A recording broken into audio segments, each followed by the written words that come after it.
Welcome, protectors of the light. So today we'll be going over our incredibly exciting campaign, Flames of Retribution for Age of Darkness. So today will be a dev stream where we'll be showing off Act 1 of the campaign. Today we'll also have someone who you may recognize from previous streams and possibly the Discord, who's always up for a chat, Mario Barone. Hello. So Mario is one of the wonderful game designers on Age of Darkness who really helped the campaign come to life. That's right. So today we'll have a quick little look at the start of the campaign. I think we're going through missions from 0 to 2. Yeah. And if you haven't already checked it out, we will have a look at the early cinematic Dunstock, which really helps set the tone of the campaign. So yeah, can't wait to jump in. Awesome.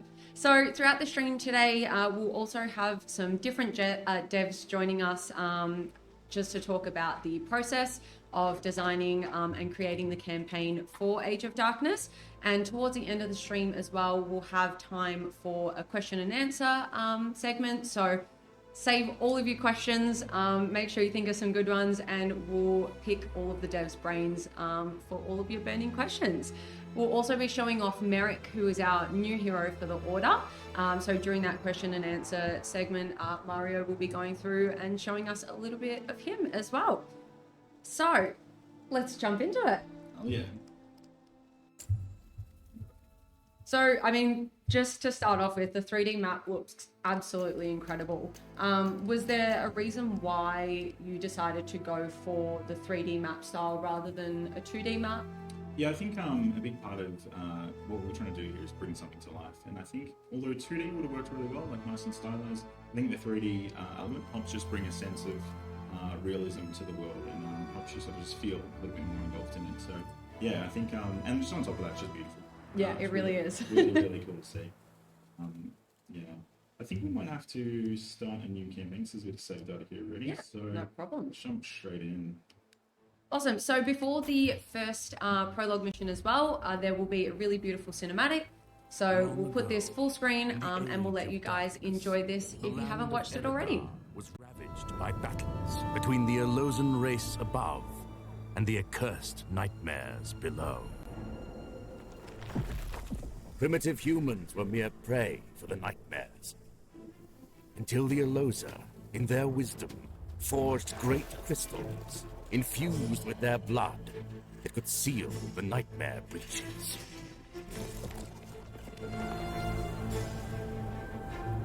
With the nightmares contained, the Elosa taught us language, civility, and how to wield the dark crystals against a common threat. Together, we were able to rid the land of nightmares. Over the ages, humans thrived, conquering the lands of Erodar and beyond.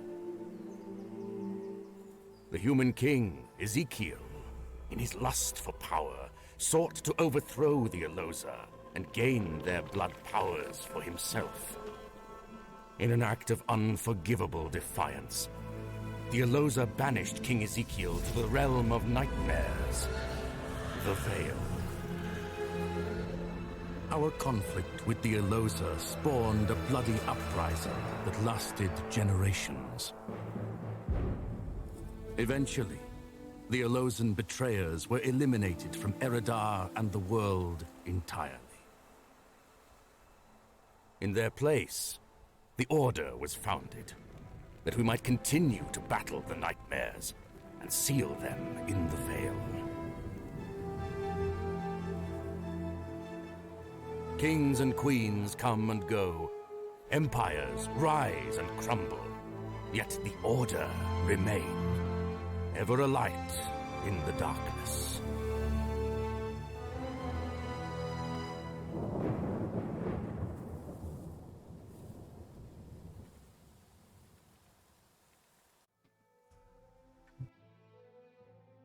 Alrighty. Awesome. We hope you enjoyed the prologue. I know each time we watch it, we just fall in love with it more and more. They really are beautiful, the cinematics, and the team has done an incredible job. So, from a design perspective, how long did it take you to write the campaign? Because it is quite extensive. The storyline, really delves deep into the world of Erodar, but also our heroes and other humans within the world that are sort of struggling with their morals. So, what was that creative process like? Yeah, it was intense. We knew we wanted to do something that was worth it. We wanted a story that was going to be really cool and impactful and resonate with people. So yeah, the process was pretty interesting. Pretty much went away for 3 or 4 months and just sort of created a kind of a backstory and history of Erodar, the characters, the factions, and the motivations of different people, and just drama, politics.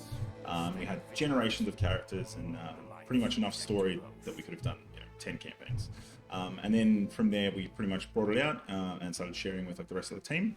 We got on my lead designer, Sean, and we shared it with our writers and our senior designer, so Patch and Nick Colin.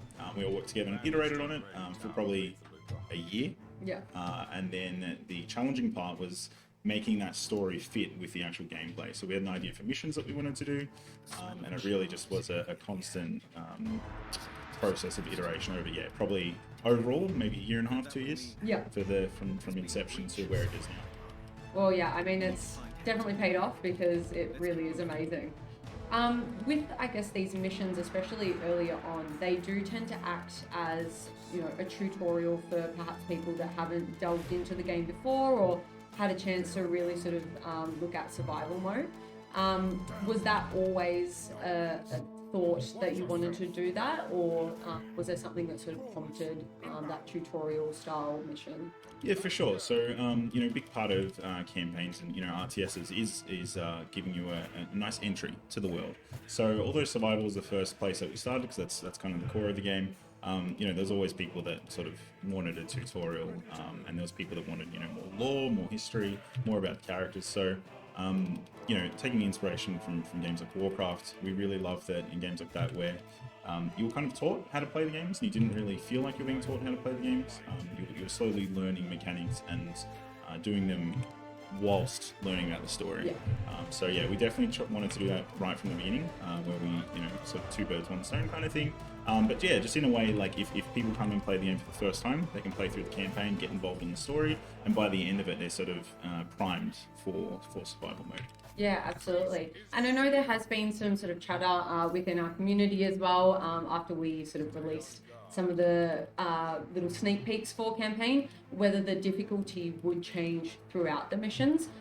With it starting as a tutorial, does it then ramp up throughout the later missions? Yeah, for sure. So, any kind of experience, you want a good sense of pacing and ebbs and flows. So we try to have the first few missions act kind of as a tutorial, and although they're quite safe, there's peaks and valleys in those as well. So difficulty will ramp up a little bit here and there, and then as the missions go on in Act 1 and 2, there's definitely some hard ones that pop in there, but we try not to just drill you with the hard missions all the way through. Every time you hit a really hard mission, there'll be a point of rest. Yeah. So just to make sure that the pacing feels good.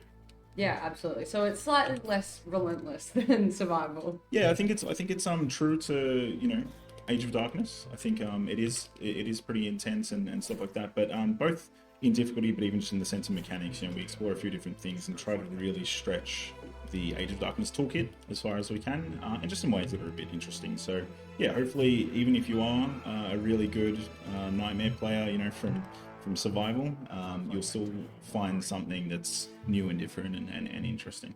Yeah, absolutely. All right, so we've got a taste of Merek very briefly here.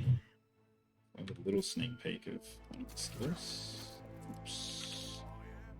Big old miss.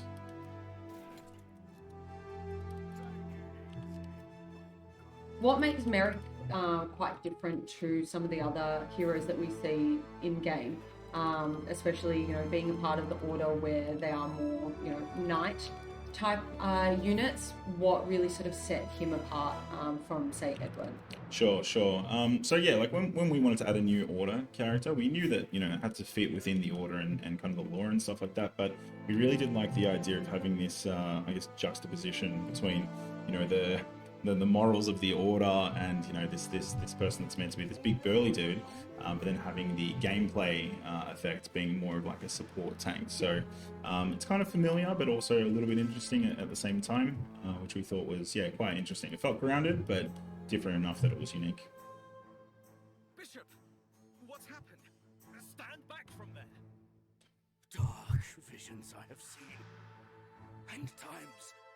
So with these cutscenes as well, why did you sort of decide to go with this particular style of cutscene? Obviously, throughout different games, especially RTS, cutscenes can be done in quite a number of different ways.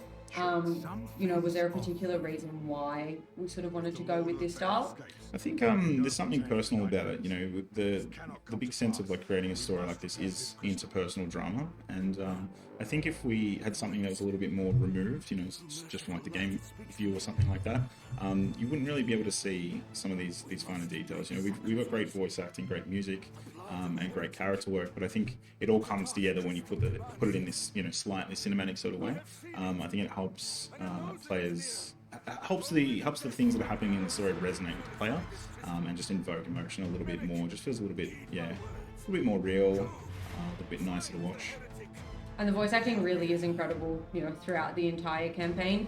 It really does sort of make you understand the characters a lot more as well, and their intentions, by just having that really beautiful sort of dramatic voice acting. Yeah, that's it. I'm constantly blown away by it. We as we're developing the game, before all the voices are in and polished, the designers and the writers have a good sense of like what the story is going to be, and trust us, it's going to be good. But it really does seem once those the VO comes in, it feels real and starts, like I said, invoking emotion, and you're like, okay, this is next level.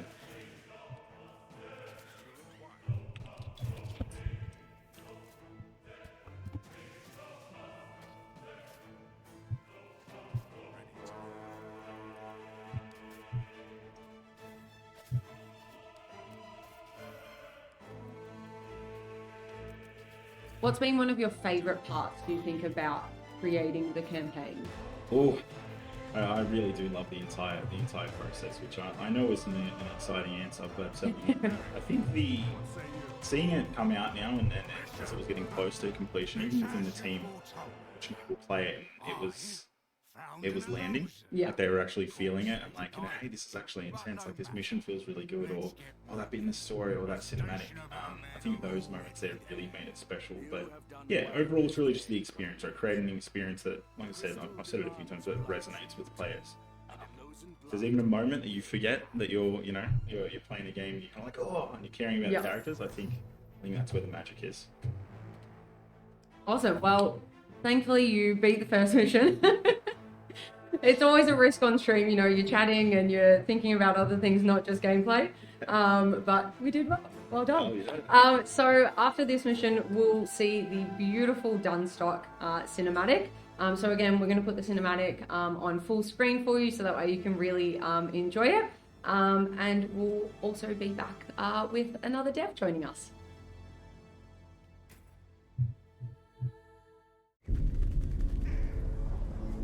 Merek, why have we returned to my village? These are good people. You know why. Your lies have betrayed the Order, brother. People of Dunstock, this town is found guilty of harboring an Elosan heretic. By command of the Order, you shall witness the price of this treason. Nadia? Zaga? Please, I've done nothing wrong! This is madness! My wife is no Elosan. Surely this is a mistake. Listen to reason, Hector.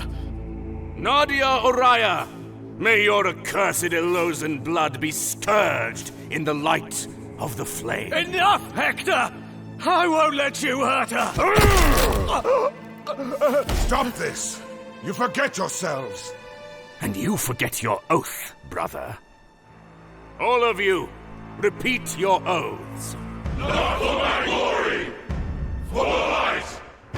Not for my brother! For the light! Not for my life! For the light! your oath. Please! Edwin! She's innocent! For the light. Good. Light the pyre.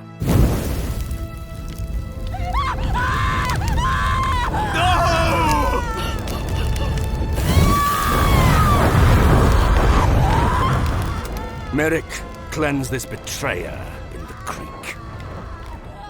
Oh, don't worry. You'll not hear her screams much longer.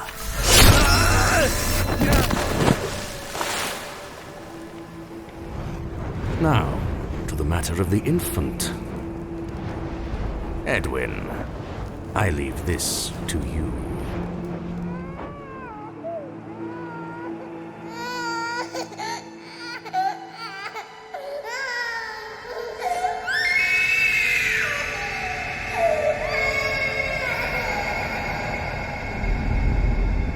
Ah, Edwin.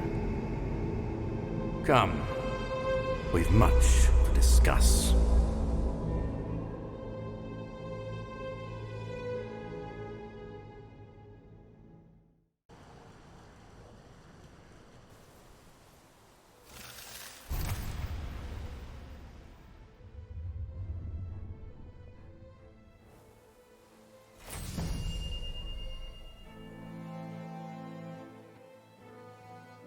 Awesome. So we hope you enjoyed the Dunstock cinematic. Some little fun facts about that one as well. All of the soldiers that you hear saying the oath in that cinematic were actually a lot of the Age of Darkness dev team. So our audio team took them all out and they were able to recite the oath for us. And so they all have the pleasure of being in that cinematic, which is really cool. So we're also joined with Ruby now, who is one of our talented concept artists and helped quite a bit on the cinematics themselves. Yeah, hi everyone. So I'll be talking about the cinematic process and a little bit about what went into making them. And yeah, I'm really excited to be here today. Awesome. So with, the type of cinematic that we did, was it hard with the creative process to be able to convey the story with, a limited amount of shots? Yeah, it was quite a bit of a challenge, especially because we had to go through quite a lot of rounds of revision to reach what you see as the final product. So I can talk a little bit about the process. We would collaborate a lot with the narrative lead. So our writer, Patch, would provide us with a script, and then Alice Walsh, who's another concept artist here, and myself, we would create rough storyboards and color scripts to sort of figure out how to translate the written script into visual story beats. And then we would go through lots of rounds of revision where we'd discuss and figure out what parts of the story maybe we could find a way to trim down the shots, or where we could be clever with our use of shots to eventually make it all fit into what you see as cinematic. Awesome. So apologies for the little hiccup. We'll be back in just a second with our gameplay and our screen sharing. But, we'll continue chatting with Ruby as well. So in the Dunstock cinematic, we see, younger versions of some of our heroes. For someone like Vizago, whose younger self looks vastly different to the hero that we have now in game, was it difficult to strip him back but still ensure that the audience could tell who he was? Yeah, that was actually a really fun challenge because so many of his recognizable visuals tie into his Volitist affiliation, but I think it shows how much the events of the cinematic we just saw altered the trajectory of his life, and a few small details still remain. So one of those being the matching stone pendant that both he and his wife Nadia wear. And we see it in both his younger and present day models, which I think serves as a nod to his past and what he lost. Yeah, definitely. I mean, the little tiny sort of, elements of all of our heroes' costumes that tie to their backstory in some way is really incredible. With it being a top-down, I know we don't always see that, but I think the cinematics really sort of capture that. Yeah, it's a really great opportunity to show off the characters' designs in more detail, and you kind of get to see a bit more of the humanity of the characters because you can see their expressions up close and the way they interact, which is, I guess, really rewarding. Yeah, absolutely. Cool, so we'll be playing through Survival just for a little bit. and showing off Merek. But we'll continue talking about our sort of amazing campaign and some of the new characters that we see through it. So Hector as well is someone that's brand new. We haven't seen before. He is quite a sort of imposing figure in the story.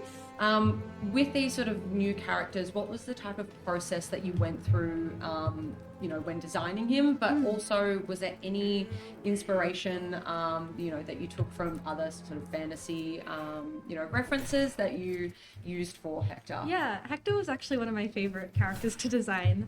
He went through quite a few stages before we landed on what his final design ended up being. So it was a bit of a challenge to create someone who is older and has a more frail build, but still feels very imposing. So initially, his first iteration of his design, he was much smaller, more hunched over, and he didn't really feel like someone who commanded a lot of power. It kind of felt like you could just knock him over. So we decided that we wanted to take another pass at his design, and we adjusted him to be a lot taller, and I added a lot more vertical lines into his design with his robes and his hair and his long staff and everything like that. So it makes him feel much more intimidating. And also we sharpened his silhouette a lot with the pointy crown and the little shoulder bits, which also just makes him feel a bit more dangerous as well. And as far as inspiration goes, Saruman from Lord of the Rings was a pretty big inspiration, along with Theoden as well, because of the corruption aspect too. So yeah, absolutely. And I guess from a design side of things, do you ever give the artist a particular vision that you really want to sort of achieve with any of the characters, or do the art team just have free reign and just sort of based on their backstory that you give them? Yeah, I think I think it's a bit of a hit and miss. It's a bit of a mix. Where sometimes design does have a goals or rules that we're trying to hit at the same time. Sorry. But end of the day, it really does come down to having character designs come from the art team that fits with the world and sort of matches and stuff. And there's always so many little things that the art team, Ruby and even the 3D models will come up with that actually make it way better than what it would have been if it was just well designed, I reckon. So yeah, we've had certain things like Merek, for example. We wanted a certain stature, had a few personality traits and a few things like that. But after that, it really does come down to the concepts really making them shine. Yeah, absolutely. Yeah, it's really cool getting a brief because it sort of informs us about what the essence of the character is, and then there's still the flexibility to build on top of that, which is really, really fun. For sure. And, campaign does give us a look at Merek in his prime. We obviously worked on the concept for the hero version of Merek. With his backstory in mind, why was it, important for him to look still sort of a part of the Order, but very unique in comparison to Edwin? Yeah, so both Edwin and Merek are Order Knights, but they have quite differing opinions about their faction. So Merek is really proud of his Order affiliation, and he follows Hector's commands quite easily, whereas Edwin is a little more discerning or a little more questioning of what he is told. And so because of this, Merek has a much more eye-catching armor design. He polishes it, he maintains it, and he's just a bit flashy overall to kind of show that sense of pride that he feels. Yeah. And also, in terms of their build and stature, like Mario said, Merek has quite an imposing stature and he towers above all of the other Order Knights and everyone else we see in the cinematic. So when the situation starts to escalate in the Dunstock cinematic that we just saw, he becomes quite a threatening presence compared to Edwin. Yeah, absolutely. And that shot of him sort of towering over Vizago as well, it is a really sort of powerful image, and it really does sort of capture his kind of somewhat scary nature. Yeah. You don't know what decisions he's going to make. Yeah, you want him to be on your side, so when the situation turns and if not, it's like, uh-oh. Yeah. This isn't good. Absolutely. So it's been awesome to sort of get a lot of your insights, Ruby. So we're going to take a super quick break. And we'll be back with some more gameplay, and we'll also be joined with one of the animators from the team as well. Thank you for having me. And we're back. So we hope you've been enjoying the stream. We know we had a couple of hiccups, but everything's sorted. So the reason why it crashed, just for those of you who are wondering, is we were actually playing on one of our latest builds with some sort of new changes in it. So that is why. So the live one shouldn't have those problems. So now we have Derek joining us as well, who's one of the animators on the team, and worked really closely with design to create all of the beautiful cutscenes that you see throughout each mission. So welcome, Derek. Thanks for having me. Awesome. So I guess for this mission, Mario, is this where things start to ramp up a little bit in terms of difficulty? Yeah, so mission 1's still pretty safe. I think where we'll start to see a few more challenges is in mission 2, so the one just after this one. And then, yeah, it just continues as we go. And as I mentioned before, pacing and experience is really important. So we won't just have a constant ramp of difficulty. There will be spots where it gets really, really hard. And then we sort of cushion that with some softer experiences. Yeah, awesome. So I guess for you, Derek, Age of Darkness is a top-down RTS. So, to a certain extent, we don't allow players to zoom in as close as we get, like in the cutscenes. Yeah. Were there any sort of considerations that you needed to really think about when creating those cutscenes? Yeah, so being an RTS, being top-down, there are a lot of special considerations. You've got third-person games where the camera's always locked to the character. We don't have that in a game like this. The player can move the camera around wherever they kind of want within that kind of limited space. Yep. But they can also put their heroes other places. Their units can be otherwhere. It's hard to give that much freedom to the player and then suddenly need to claw that back when we actually do need to provide a sort of a narrative experience or a narrative moment. So, yeah, a lot of unique challenges, and the biggest one is, I guess how do we kind of bring everything back into where we need them to be, and also how do we make sure that they haven't, built, on top of, where we want something to happen. That's not ever happened. Yeah. But for us, the solution we landed on, it's a pretty common one for RTSs. It is the fade to black, as you just saw. Yeah. So, it seems pretty simple, a nice little fade to black. It seems pretty common, but we're actually doing a lot in that microsecond of it being the screen being fully black. So for the player, it's just a nice fade in, fade out, and they suddenly kind of oh, we're into a cutscene. That's nice. But yeah, while it's black, we're actually we're teleporting heroes to where they need to be.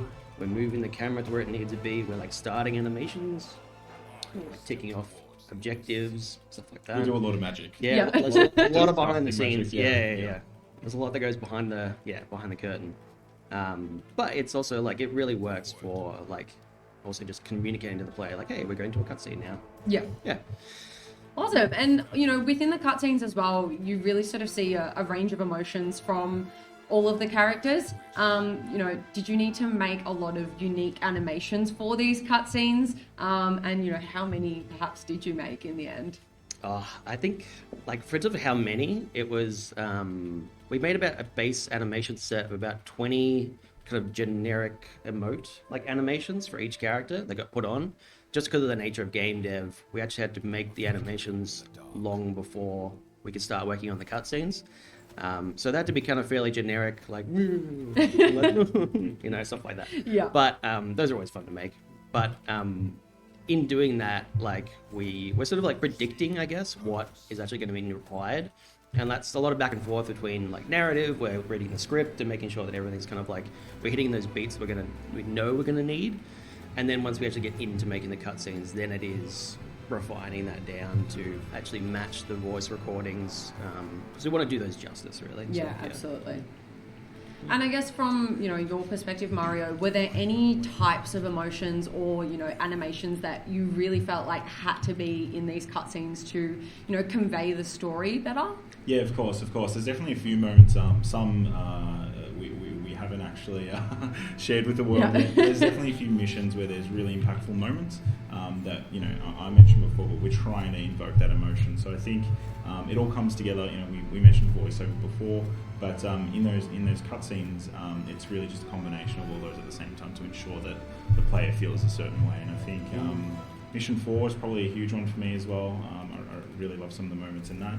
But yeah, missions, all the way through the second act, I think it really starts getting impactful. Yeah, the story really kind of ramps up, I guess, as the missions go on. Yeah.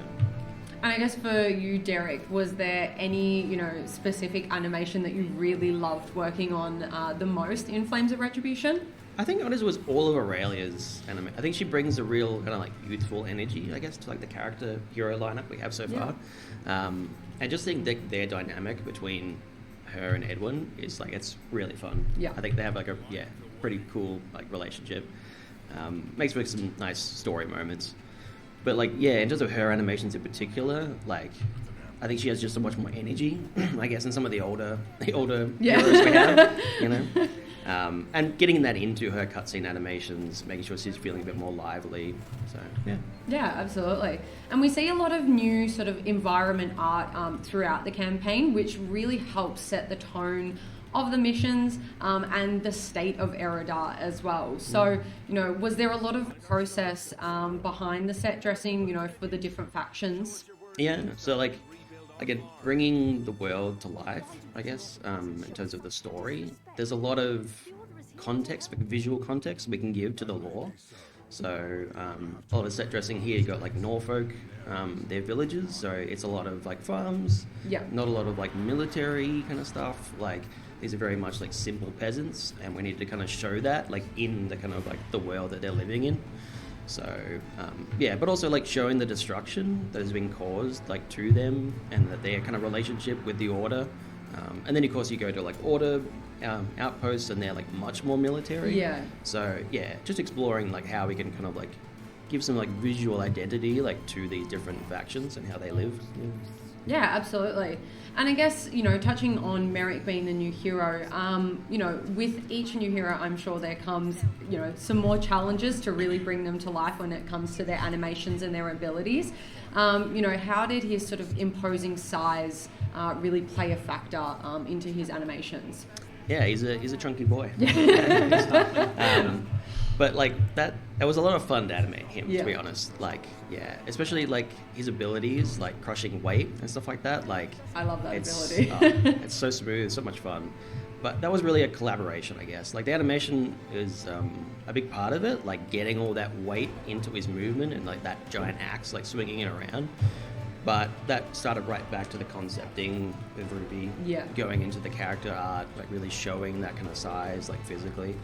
And then the design, actually making his attacks feel impactful, and then like the lore, and even like going to the VFX, and also the audio for him. The audio, like bringing it all together, it really made him feel super powerful. Yeah, absolutely. I definitely think like using Merek's abilities in game is probably one of my favorite out of all the heroes, which is saying something because I love Alice and I think she'll always be my number one. But yeah, as you said, I know I've got a soft spot for Edwin and now Merek, but his abilities, and they really they feel incredible, they feel impactful, and as you said as well, like bringing the audio together really makes such a huge difference. Yeah, I think in particular the audio for Merek is like pretty incredible. Yeah, they've done a really great job. Yeah, definitely. So I guess for you, Mario, what was one of the most difficult things about designing the campaign? But then also on the other side of the coin, what's been one of your favourite things about designing campaign? I'm hitting you with the hard questions. Yeah, so overall campaigns are tough. Anything with a story is tough, and anything where you want to combine a story and gameplay is just it's going to be difficult. Pairing that with an RTS, we pretty much in a world of pain. It's super challenging thing to do. But I think fun pain. Yeah. It's so rewarding though. So I think the main challenge really was that, like getting the story and the gameplay to meld and feel fun. There was a very long time before even playing a mission as simple as this one, where it didn't feel like something that you want to play. Very early on, the story wasn't, there was no VO, there was no music, there was no polish, so it really was kind of up to the imagination and just the trust. It was like, please trust us, it's going to be good. And thank God, with a combination of everyone together, we were able to do it. And I think it's kind of my favourite thing as well, right? Like I mentioned earlier, when it gets to that bit where it's that last 10% and we're almost there and it's starting to feel like a thing, that's the magic. It really is being able to tell a story and get people invested and have an experience and care about the characters. I think that's what it's all about. Trust the process. That's it. That's it. Yeah, no, I definitely remember early stages of playing the campaign and listening to the placeholder VO that we had in, and it was very entertaining, playing the story that we did have with some, very hilarious, ill-fitting VO. So yeah, I miss it. Yeah. So we have to tell you. So Hector, his initial voice was like an AI created voice, and it was a Brooklyn accent. Yeah, it was like mobster. Yeah, mobster. Amazing. It was amazing. We'd be hearing these cutscenes with these scripts and the cinematics, but he'd be like, "Brother Vizago." So that really played into the cutscene process as well. Like being able to get in VO that early, to time everything before it was actually recorded was super helpful. Yeah. Yeah, absolutely. And I know it was the same for the cinematics as well. We even had, some people are part of the dev team doing some plays. Maybe me. Teena was actually. I was Nadia at one point. But yeah, so we did that also with the cinematics just to help, the team sort of do the timing and really set up those shots. So little things like that really do help, but. The real VO, when it comes in, it just makes it feel so much more magical. I have to admit, I got pretty emotional the first time I heard Guy, the person that plays Edwin, hearing his voice in the voiceovers, cinematics and cutscenes. Yeah. It's just so amazing because we had this story, on paper for such a long time. We're like, we think this is good, we think it's good, and obviously trying to do the father-daughter kind of thing with Edwin and Aurelia. And then when we finally hear it and we're seeing the cutscenes that you're putting together and it's all sort of piecing together, it's just, it's starting to feel amazing. Having that banter back and forth between different characters and finally seeing it sort of come together and actually having, a real kind of connection going on with the twin characters is, amazing. Yeah, absolutely. You definitely feel a little bit more connected and their personalities really sort of shine through with all of that VO, which is amazing. Oh, yeah. How you going, Mario? Not too bad. I made sure I did the little side mission at the start here, and because of that, I think we're going to get these Iron Talon out of here. No worries. And so with the side missions, are they optional missions, or are they still objectives that you need to complete, throughout the campaign to actually, get a successful mission at the end? For sure. Yeah, no, they're definitely optional. We most of them are put in a way where it should encourage you to do it because you'll get some sort of benefit for the mission, or you'll learn something that you didn't know, maybe a path or a strategy or something like that. But end of the day, players don't have to do them. And I think what it does is if players do miss them and they still get through the mission, seeing their progress at the end in the world map is kind of good for the completionists. You can sort of look back and be like, actually, I missed something, and give you a reason to sort of go back and maybe find something, even narratively, that you might have missed.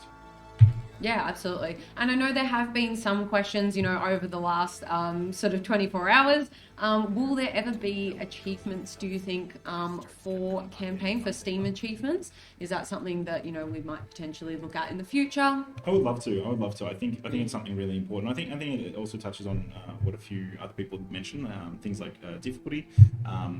We don't have anything planned at the moment, but any form of thing to track, progression, mastery, things like that is I think it's super valuable. Got a platinum. Yeah, it's definitely a sense of achievement when you can tick everything off and you see all those little trophies. It's great.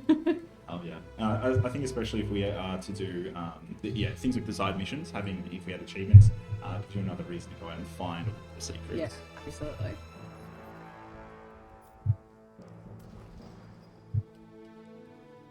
So I know the other day when Camgirl Johan was streaming, he was very upset that we made him build gates because he cannot stand them.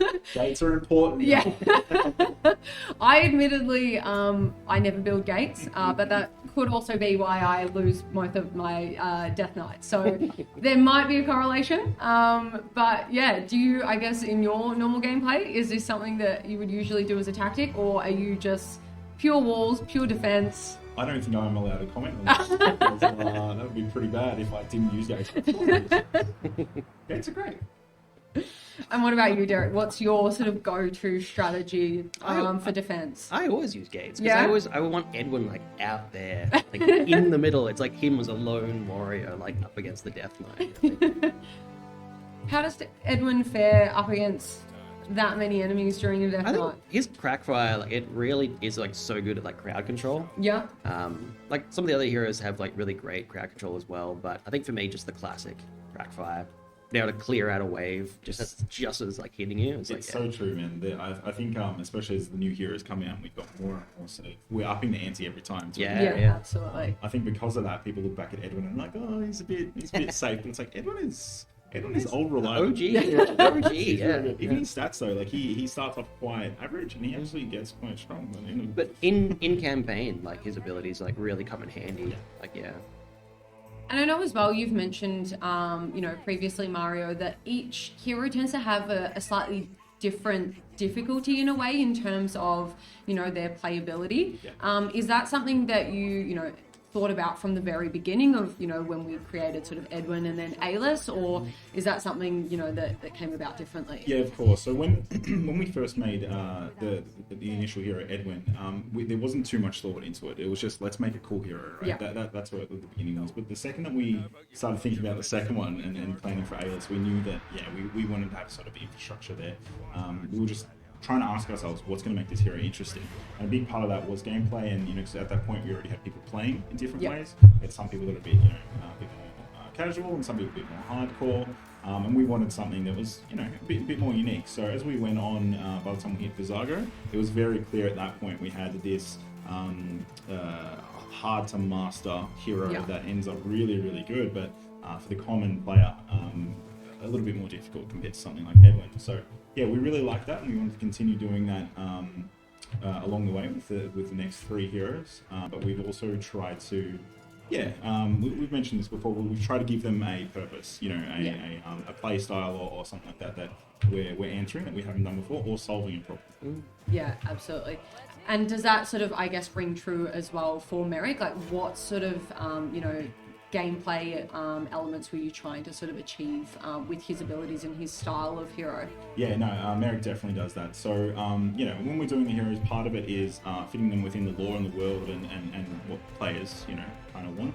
But then another part is, trying to solve the problem. So with Merek, one of the big things we wanted to tackle was to give people that fantasy of being able to fight with your army, So Merek's kit really does support synergy between him and his army, so that you can take out your army, melee units even, and really just buff them up to a point where you couldn't with any other hero, and fight out there on the lines with no gates. And just feel awesome. And I think another cool thing with him was that the juxtaposition with his background.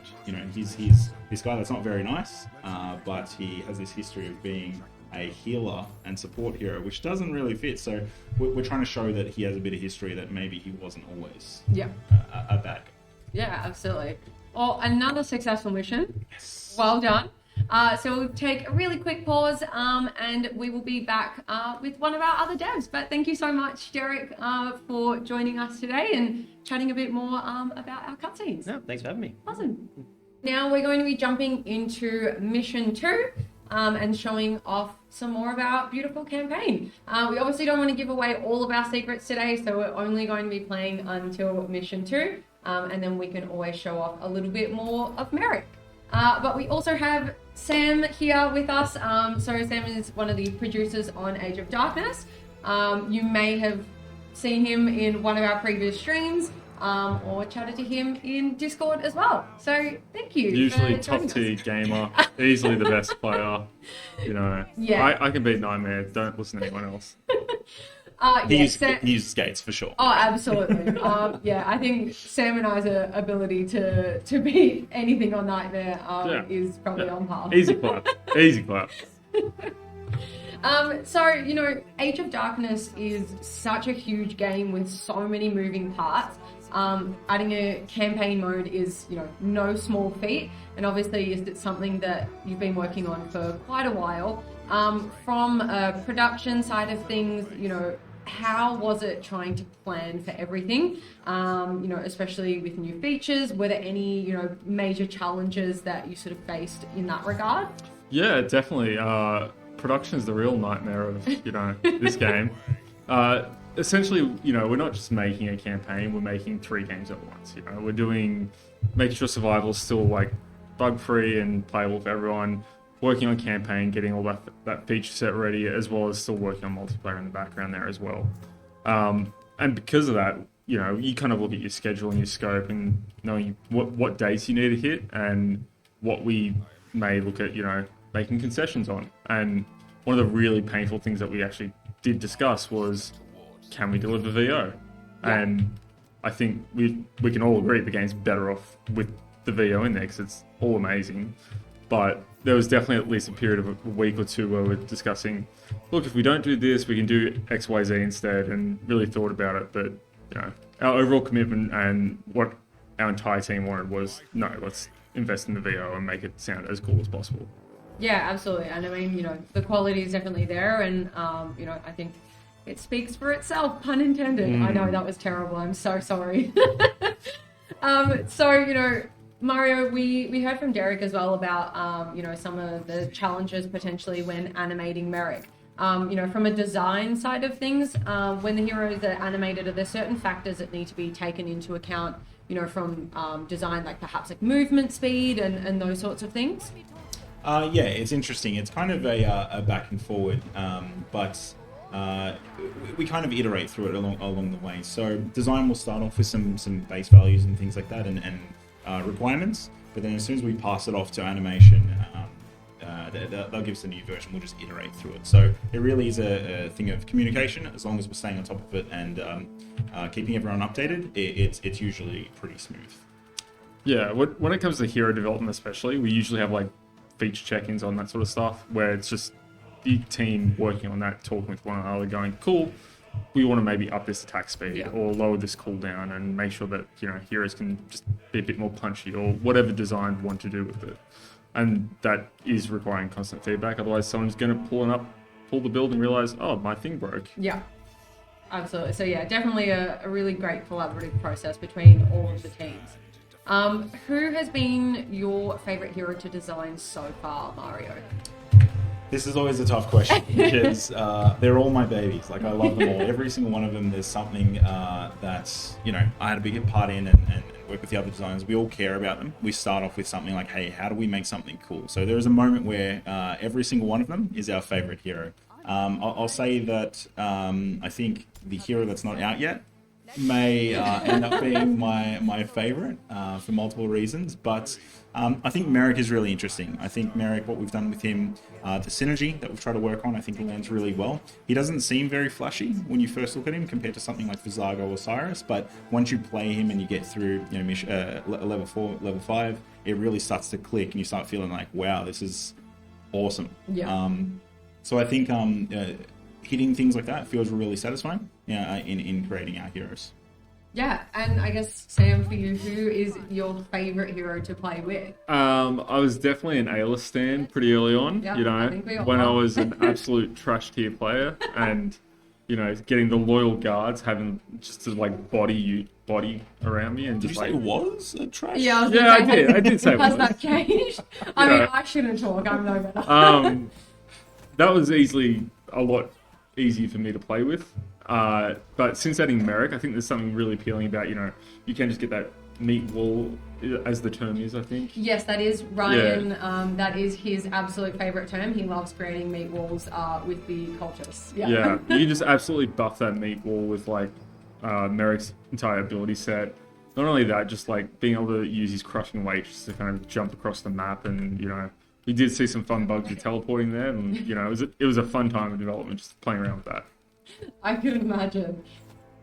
And, you know, I guess from a design perspective, Mario, with, you know, each hero, do you sort of balance them in a way that you know that perhaps during certain death nights they're going to be more useful, or how does that sort of process work, and where do you look to in terms of difficulty to balance the game as well? There's a lot of facets, and I think kind of like how we mentioned earlier with heroes like Vizago, it's kind of hard to master, but once you get there, it's really good. Heroes like that are typically harder at the start of the game, and the later you get into it, the better they get, but it really does require you to micro a lot at the start, so it's kind of like an investment. Then you've got other heroes like Cyrus or Aelus that are maybe a little bit easier to play, but don't hit quite the same cap. So the idea is that, we hit a few different targets with each of our heroes' kits. So we want them to be good in exploration. Yep. So just going out and clearing the map, fighting like a point of interest or swarm of enemies during the day. They need to have merit during a death knight. And then just sort of a unique factor. How am I playing with them? Am I playing with them by themselves? Am I playing them with the army? So those are the three kind of pillars that we use to do it. But yeah. I think building off that, to Mario's point, especially having like heroes like Vizago who are a bit more difficult to master, it definitely synergizes pretty well with like that resource element. Once you hit high tiers of his ability set where he's got Serenity, he'll start getting that Dark Crystal, Dark Essence, and can then unlock later skills in the perk tree, which is something that may come easy to other players, but we build that in for Vizago because he is kind of harder to master early on. Yeah, absolutely. Now, feel free, everyone, to shoot through as many questions as you like in the chat. I know we did have some of the community yesterday asking some questions in Discord, so we'll be going through some of those now, and I know probably one that is going to be at the top of everyone's question list, and I definitely saw this a few times throughout last night. Is that the Daddy Merek skin? No, unfortunately it's not. I'm sure that will be coming. But everyone is obviously super excited about campaign, and I know a lot of RTS players absolutely love campaigns in their game. It really sort of fleshes out the story quite a bit. But there have been some questions, multiplayer when. Is there still, a process of designing multiplayer, and what are the sort of challenges there? Yeah, I think one thing that we saw, especially with campaign, is one of those other sort of trying times was finding fun. It's all well and good to have a tool set that we can build out and make missions with, but it is a very iterative process and make sure it's fun, balanced, a reasonable player could get through it, and it's not only Ken or Johan that can beat everything. That was definitely key there. The same thing goes for multiplayer. We are still working on it in the background. When we have more to say on it, we'll definitely talk about it. But the game was at first built for one player, so making sure we can find the fun with two players is going to be key there. Yeah. And I know a lot of people have been really excited about some of the new units that they've been seeing in campaign. There have been some questions. Will there potentially be new factions? Will be, expanding on units that perhaps maybe we've seen in the campaign? This is definitely a question that's come up a few times. Thoughts? I'll throw to Mario. Yeah. We'll throw Mario under the bus on this one. I get a dart. So we've definitely, you can't have a world like this with different factions and characters in it without considering them as playable sort of entities. So I'm assuming people are going to ask about things like the Alderan Empire. Absolutely. Especially because we've gone through the effort of actually making units for them. Yeah. It's definitely, I think, something that was always kind of a thought in the past. So even before we made the campaign, that was kind of an idea the second that we had them.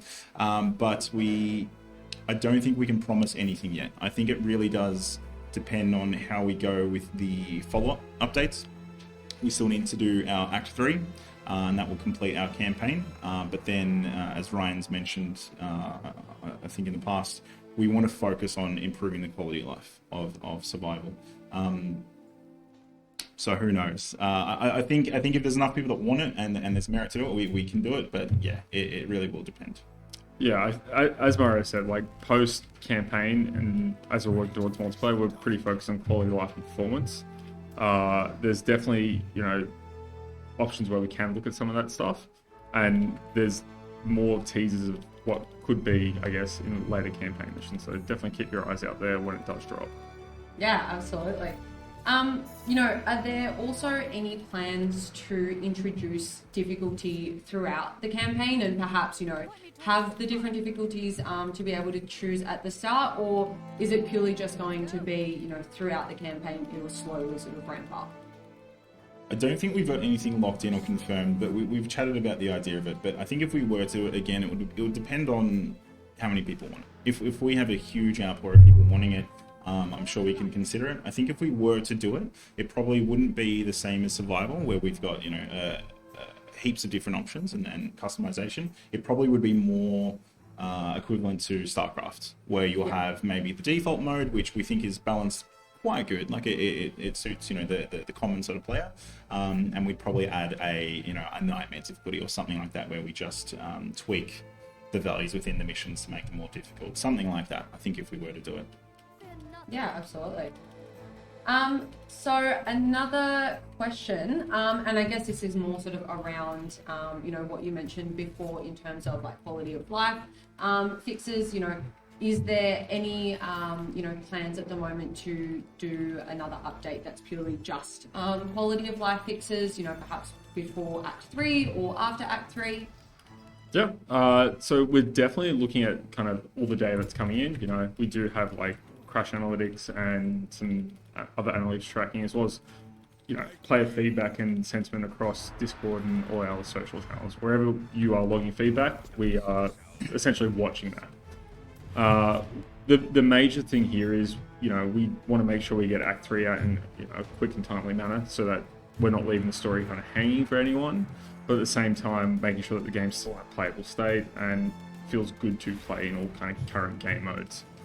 That being said, we do have a pretty tight release structure sort of thing. So we do work through with our QA teams and go through release sign-offs.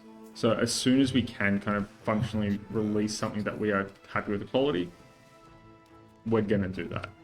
Yeah, absolutely.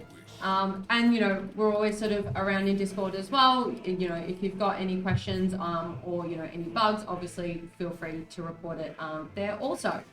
But just on the topic of Discord, what we'd love to do as well is do a little bit of a giveaway for some of the amazing t-shirts that you see us wearing today. So we have our really cool faction t-shirts, and what we'll be doing is we'll be posting a link in Discord. So if you're not a part of the community, please join. And essentially we're going to do a little competition.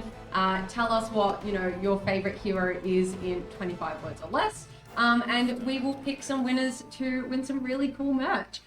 So make sure you jump into the Discord, and we'll be posting that link after the stream today, which will be really exciting. But keep sending through your questions, and we will keep going through as many as we can. Let me just search for a couple of others. So, will there be more separation for how the factions play in the future? So not necessarily new ones. Yeah, right. So we call this internally faction identity. And definitely, I think this is something that we want to commit to more. It is something that we wanted to do early on, and we didn't quite get all the features that we wanted in. So yeah, I think we've got some things coming up pretty soon, potentially. Yes. There was a bit of a question mark on that one. I've been up since 3. I've only had like 3 hours sleep tonight. I know we've got one of our designers looking at overall faction balance and kind of differentiating that, as well as looking at how we can do more stuff for the future campaign update. So tentative, yes. Can't guarantee a hard timeline on anything like that at this point. And I know, on factions as well, a couple of people have mentioned that, in the sort of trailers and throughout the campaign, they've seen unique buildings for some of the factions. Is that something that, we'll expand on a little bit more, whether it's keeps or training halls? Has that sort of, been something that's been considered?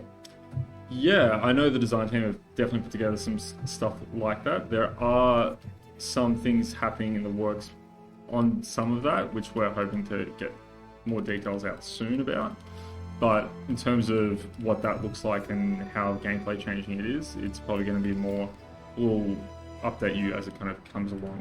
That key thing of finding the fun and making sure it kind of feels good before release, it's pretty key to the overall quality of the game at this point. But we don't want to just introduce something that we're not seeing players engage with, or just this kind of a meh feature. Yeah, yeah, absolutely. And I guess with that as well, is there, possibly any, potential to have each faction have their own, like, very sort of specific, unique uniforms as well, so that way they have a really strong sort of, visual difference? What do you reckon, Sam? I don't want to stress out our poor art team more than we need to, personally. One of the benefits, I guess, of the game itself is that having soldiers, archers, there's a lot of shared units that kind of benefit on, cool, this can be a recolor and adjust the texturing on that. And it probably just insulted every artist with that thing. There's probably a lot more to it. I think you got it.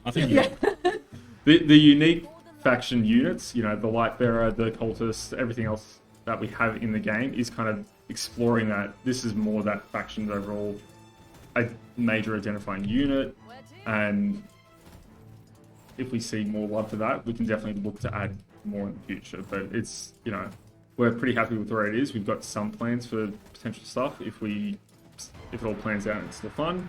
But if you guys want it, tell us. Yeah, absolutely. And that's always, the fun part about being in early access is we love, hearing all of the feedback from the community. So never stop, because we really want to make this game alongside you all as well and make it the best that we possibly can. Now, I know you did give a little sneak mention before, Mario, about the next hero. So will the next hero be dropping before Act 3, or will they be with that update? Yeah, I think I'm pretty sure it's safe to say. I hope no one's let me just let me go. Yeah. The intent is to drop in the same way that we dropped Merek with Act 1 and 2. We dropped the final hero with Act 3. It's all kind of encompassing in terms of like the story and stuff, so it should be relevant. Yeah.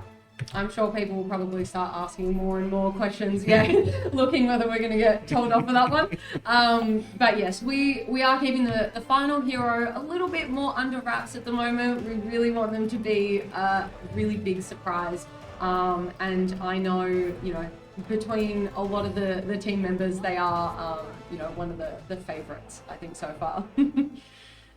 So another question is that, is there going to be a unit added to the Rebellion that makes Nightmare a bit easier to handle, similar to the Order's Catapult?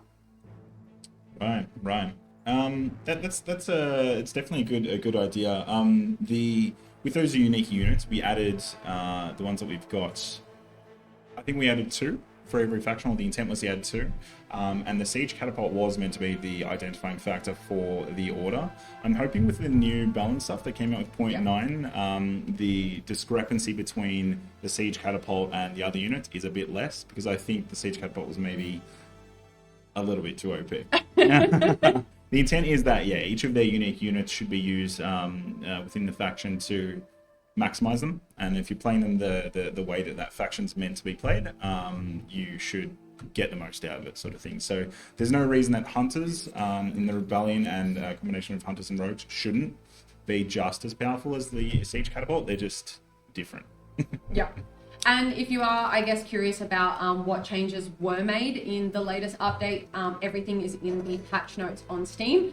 So we have, spoken about in the balancing changes there, exactly what has changed with some of those other siege units. Ultimately, Mario's just saying, regardless of what faction you play, you should feel equally punished. That definitely seems like the theme, yes.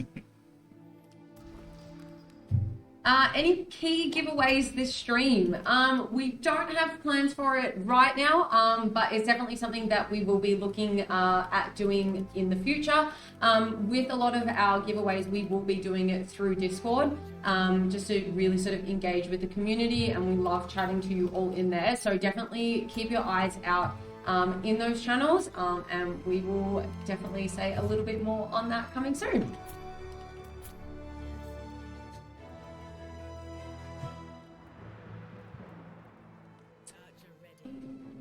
Searching through some of the other questions. Mara, you're at max wood capacity, I've noticed. I always get criticised for not... Yeah, I was going to say, because every time people play and we sit on resources, Mario is the first one to say, what are you doing? Hurry up and spend your resources. TBH, this is a campaign. But yes, I should be ridiculed just as much. And, you know, as you sort of mentioned, like being in campaign, do you, you know, I guess, is it necessary to continuously build and spend your resources? Or can you really sort of, you know, play the campaign in a way that you want? It really depends on the mission. So, you know, this is only mission 2, so it is still a little bit light and still quite forgiving. As the missions go on, that changes a little bit. What we try to do with each of the missions, though, is we're trying to teach you something, we're trying to introduce something, we're also trying to challenge you with something. So, in this one, the challenge is quite limited. It's really just you getting your feet wet. But as the missions go on, that challenge, like, it's turned up quite a bit. Yeah. I guess off of that, Mara, how did the design team kind of go about balancing overall missions, because it's largely a base building, you know, title with being RTS. Like, you're constantly under pressure, getting that sense of this is the right amount of pressure we're applying and still giving players time to build. Like, was there a process that you as a team kind of went through for that? Yeah, it's just constant iteration, and I mentioned it a little bit before, but that sense of peaks and valleys and ebbs and flows is really important with pacing. As I mentioned, we try to introduce something in each mission, but when it comes to the difficulty, it really is just iteration. We're just playing it and checking it and figuring out where it fits within all the other missions. And then just getting feedback. You know, if we're having QA or, you know, maybe someone who's not as good at survival playing it. And I like, see you looked at Sam for that. Yeah. There was definitely a side eye there, but continue. If someone's struggling to get through a mission, then we can sort of assess it and be like, all right, cool, maybe this is a bit too tough, or is it meant to be that tough, you know, and we can review it. But yeah, it's just a constant iteration thing, constantly tweaking the values and eventually getting it to a point we're happy with. So what was your favorite mission to work on so far, Mario? I guess, you know, in Act 1 and Act 2. We still got Act 3 to come. But yeah, in this first sort of Flames of Retribution release, which one did you love the most? Yeah, for sure. So I think I'll have to sort of just keep a little note. We had 3 core designers working on the missions of the campaign. So myself, we had Nicholas Amzalag, and we had Shane Dalton, and then our senior designer, Nick Collins. So Nick really helped guide us all and ensure that we're all on the right path, and we're hitting the same sort of thing, and it all is kind of cohesive when I talk about progression and stuff. But then the actual missions that get worked on were mainly championed by a single designer. So I had the pleasure of being able to dip my toes in quite a few of them, just because I was on quite early, and having a share of some of the other guys' missions as well. But the ones that I worked on primarily were Mission 3 and Mission 4. I really love 4 with what we do with it in terms of trying to do something unique. The choice-based thing and all that sort of stuff, getting some of those RPG elements, I think was really, really cool to explore, and playing with that choice system that we see with the Rebellion and Alderaan interactions. Very different and challenging, but I think it was quite rewarding to do something different. But then, yeah, I think outside of that, it's really, really awesome to even just play through some of these early missions. So Mission 1 and 2 from Nick Amzalag. They're super clean missions, and I know when we play through them, if it's a tutorial, sometimes we go, oh, it's just a tutorial, but making a tutorial like a mission that feels facilitating for everyone to play and sort of teach you is really, really tough. So I think, yeah, it's just a testament to the you know, everyone that's worked on it, including Nick. They feel great. They're really tight. Yeah. And you mentioned choices. How do the choices sort of affect the gameplay when you get to those missions? Yeah, it's unique per mission. We wanted a system in there so we had the freedom to do something like that. You know, when we're still iterating through the campaign, we weren't really sure exactly what the limits of these systems were going to be. We knew we wanted some sort of, you know, morality or some sort of moments like that to fit with our morally grey world that we try to aim for. So that was pretty much the bounds of it. And I think, Mission 4, you start to see... Sorry, Mission 3, you see it just more as a gameplay sort of thing. We just choose, hey, which reward do you want? Which is kind of cool. Gives the player some agency. Yep. But Mission 4 is when it starts to get a little bit more emotion bound or, player choice bound, where it's affecting the story or the people that are alive. So I think it's kind of interesting. If we look at things like our Dunstock cinematic, that helps set the tone. Yeah. And then moments like that in those missions help reinforce that tone. Yeah, absolutely. And I guess, how does the campaign really tie into the pre-existing lore that we already had with Survival? Yeah, for sure. So a lot of the lore came about when we started making Aelus, I think it was. So, Edwin, we made Edwin, we had some very sort of shallow sort of lore, and then when we were like, hey, let's make new heroes, that was kind of a goal that we wanted to hit. We wanted to make it, feel real, feel impactful. So there was inklings of lore happening at that point in the background. So if people remember when we shared the blog posts of Aelus, we showed a little bit of backstory there. It wasn't really too fleshed out, but once we decided to work on the campaign and I went away to sort of write the tome of the backstory, that's when it really started. We really were fleshing out all these different ideas and identities and factions and all that sort of stuff. And that is what turned into what we've got now. So it really, the campaign is driven from that. So from that lore that we created, it all started from there. And it helps just facilitate telling that story. Yeah, absolutely. I do distinctly remember several times, like Murray, yourself coming into the office and going, oh, cool, like here's the latest campaign draft, when we're still going through the iterative process on that, or we had several hero ideas where I think it was Cyrus wasn't yet implemented as a hero functionally, but we knew that he was going to be linked up with Aelus somehow. Yeah. You'd written backstory for it, and it's it'd be really cool if we go with this, and then seeing that iterate and go just refine it more and more, it's oh cool, it's not only just this idea of this would be cool. It's we've made it fit. It all fits well together, and just kind of see the magic kind of start to form, and seeing that passion kind of walking into the office and just getting the latest update or the draft from yourself and the other designers. Sean, awesome. Yeah. And I think that's something that's done really well in the campaign as well with the story, is just the way that all of the heroes and the characters, their stories and their history really sort of intertwine. And it all just kind of fits together like a little puzzle in this campaign, and it's done really, really well.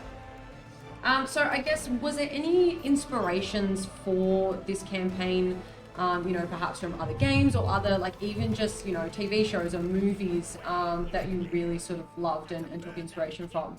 Yeah, I think there's a lot of things. There really is. There is a lot. I think the obvious ones, most people already know.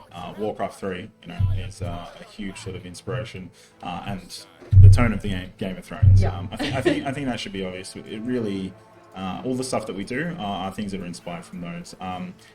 Something a little bit closer though, Aurelia and Edwin, for anyone that didn't already notice it, has been heavily inspired by the relationship that you see in the original Last of Us game. Joel and Ellie, that kind of tough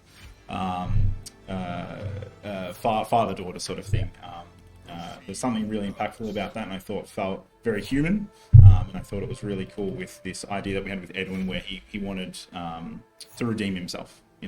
He's got his own issues with his past and failing to help people, so it's kind of a glutton for punishment, where he continuously tries to help others and continuously fails them. And do we ever find out what happens to Edwin's eye?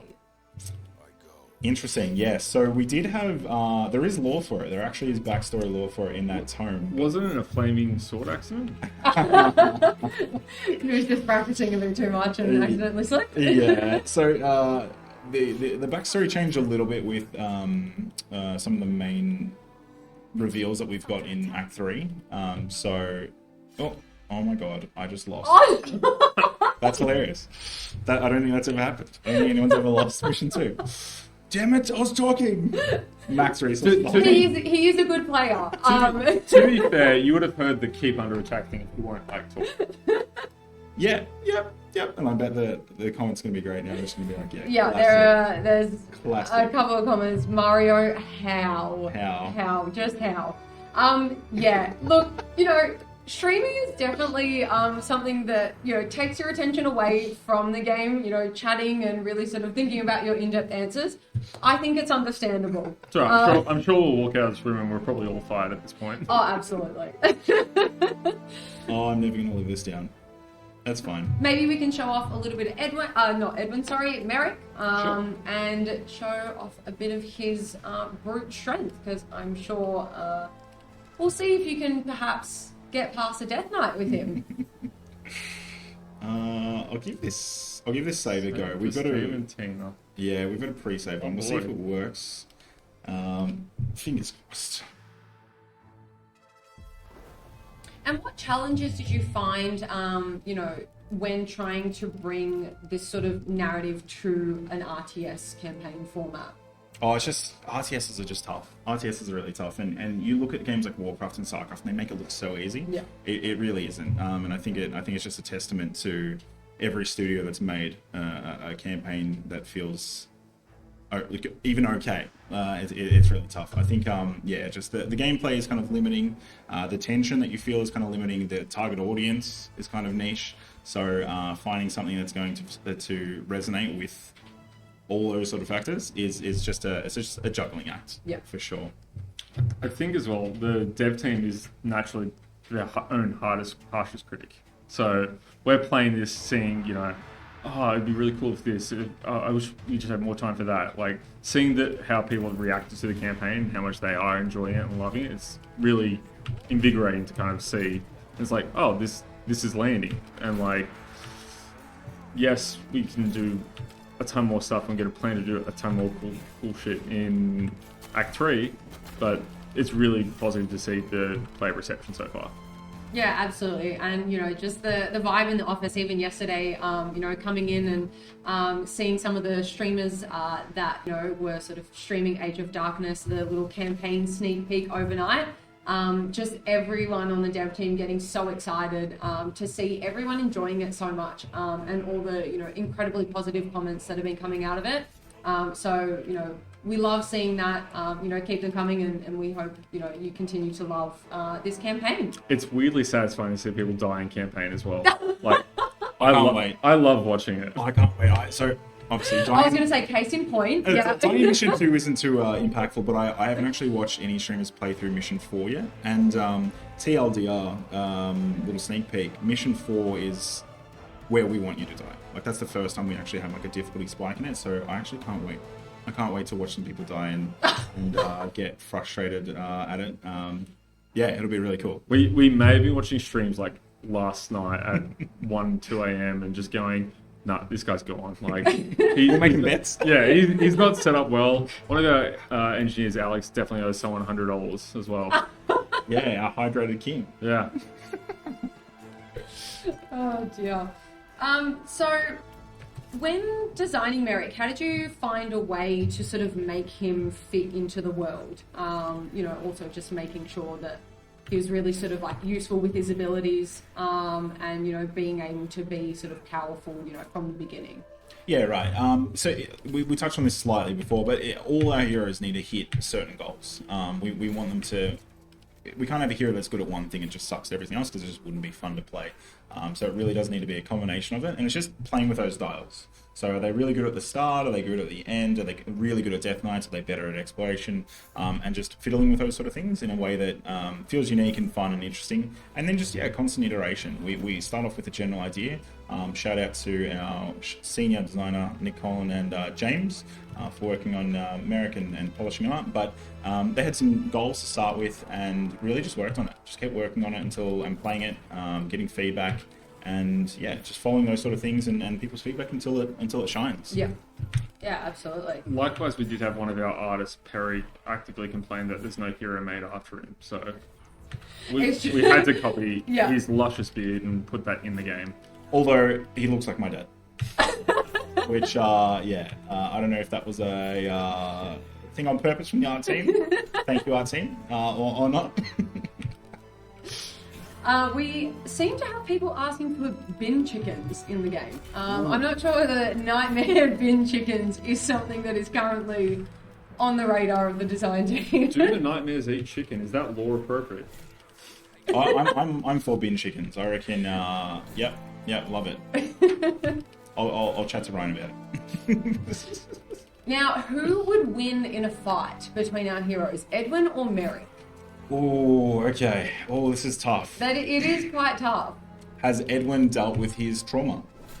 That is the question. I want to say neither have dealt with their trauma. Yeah. Because I think they've both got quite a bit of trauma that they're hiding. Yeah. So I want to say neither have dealt with it. They're not in their prime, perhaps. I'd love to say that this isn't actually the reason why he got his burnt eye, but I'd love if like Merek gave him the burnt eye and it's because they fought at some point. What time of day is this as well? Because I feel like later in the day Merek's starting to drink. Like... True, yeah, he might be a little bit more sloppy. Okay, well we'll put it on an even playing field and we'll give it in the afternoon, so that way Merek's still somewhat fresh. Look, I think if it really came down to it, Edwin would be able to pull it out of the bag just because he's got that internal pain and probably cares about it a bit more. But he's really got that Batman vibe, right? Where I don't think he'd ever kill. He could never bring himself to actually kill Merek unless he had to. So tell you what, he'd feel bad about it afterwards, though. Yeah, 100%. Yeah, no, I can definitely see that. Although Merek crushed someone's his video where he crushes the skull. Oh, he's pretty brutal. He could kill Edwin, for sure. So were there, I guess, with the original designs for Merek, was that changed at all, like, throughout the development? Whether it was his sort of size of the character or anything like that, or, maybe even his abilities. Did you start off with one ability and thinking, no, maybe that, doesn't work and sort of scrap it, or how was that? Yeah, so it really does come down to more of a production scopy kind of thing, but usually the heroes start out way more dramatic than what they actually end up being. Like, we're like, yeah, we're going to do all these crazy ideas. Edwin can teleport, just silly and then stuff. Production starts crying. Yeah. And then and not just that, like, design always starts off a little bit, a bit of dreamer sort of mentality. But when you start playing with it and you actually put it into the engine and you get hands on it, we start to realize what the actual core of it is. And Merek had a few iterations, but I think he's probably the closest to what his initial goals were. Straight from the start, we kind of knew what we wanted to do. And I think, although he's changed a little bit, a lot of it has been pretty consistent. I think he's really been fine-tuned all the way, versus some of our other heroes that got totally changed, totally scrapped and redone. Probably Merek and Alice, probably the cleanest. I feel like most of Merek's abilities stayed largely consistent throughout the entire process. I know at one point he had a flagpole sort of thing, and spoilers, he may have at least had boxing, brawling sort of gloves at one point as well. Sorry to disappoint if anyone was really hung up on that. Cool though. Yeah, so he was going to stab the ground. And then, and then production came in. No, I said no. Yeah. Blame them. So we actually have Camgirl Johan asking, what challenge do I need to do to get the paintings behind you guys? I also try to get these paintings. Yeah. These paintings were actually made for the studio by our CEO. So he did a little bit of art when Age of Darkness first was released into early access. So yeah, we have these awesome paintings behind us. I don't know if he will let us give them away, but who knows? We'll never say never. I'm sure he'll fight me on that, but we'll see. Do we think we'll ever have special edition skins for heroes? Actually, this was something that was discussed. Again, never say never. It's not currently a planned thing, but we've definitely talked about, what would a Rebellion Edwin look like? What could that skin look like? And going through and doing that for all the heroes. Naturally, that becomes a larger and larger task the more heroes we add. So it wouldn't be something that if we're doing it, I can't see us doing it one at a time. Yeah. It'd be, hey, they all have an ultimate skin sort of style. But again, if the community wants it, just keep shouting about it, please. So how are you going with your setup? Well, I mean, I think you were lucky because this was, set up pretty well on this save. But do you think you'll be able to get through the Death Knight? I think that's the most important part. Yeah, look, I probably not. Although I've been set up quite well, it's so hard on stream. Definitely, we gotta give respect to people who do this professionally because it's not easy. That's my excuse too. I'm not streaming, but I just say it's hard on stream when I die. It definitely does take a bit of your concentration away from the game. But people are saying you also need to scout more. Yes, I agree. What are you doing, Mario? I agree. You're right. I'm also a little bit scared, to be honest. A little bit scared because I don't know. This is someone's save file, so like I could go out there and there could be I'll do it. The map really does lend to that sort of I guess ominous feeling, especially as you go further out and it becomes really corrupted, and it does feel really eerie. So it does make you feel like you don't want to explore as much. Also, I've been in campaign for a long time now, so like oh no, the life is scary again. Oh, the verses. The verses, I think, are probably my most hated nightmare, just because they can easily annihilate you. Their initial design was way scarier. So very, very early days before we even went into early access, what we wanted to do was have the spitter. So it was like kind of spider-like, and then there was going to be a special version of it. Then when you killed it, it dropped out spiderlings or little baby explosive bursters. That sounds terrifying. Thank God we didn't do that because I think everyone would have just stopped playing out of frustration and fear. But the nightmares go through quite a bit of iteration too. So a question we had come through from Camgirl Johan is, can we get food debuffs on huts and farms the further we go out? So into those sort of like corrupted areas, would you perhaps see like reduced resources when you're building on them? I really like the idea. Kango, what is wrong with you? Who hurt you? I know, you're just trying to punish yourself more, which is crazy. I think it sounds like a really clean hardship or malice that maybe we should consider. I feel at this point, Kango's just going to have to get his own special build. Yeah, it definitely seems like Nightmare doesn't seem to be punishing enough for you, which is almost concerning, because I feel like the game is pretty punishing. I mean, I say that and I've only beat it on easy, so that was punishing enough for me.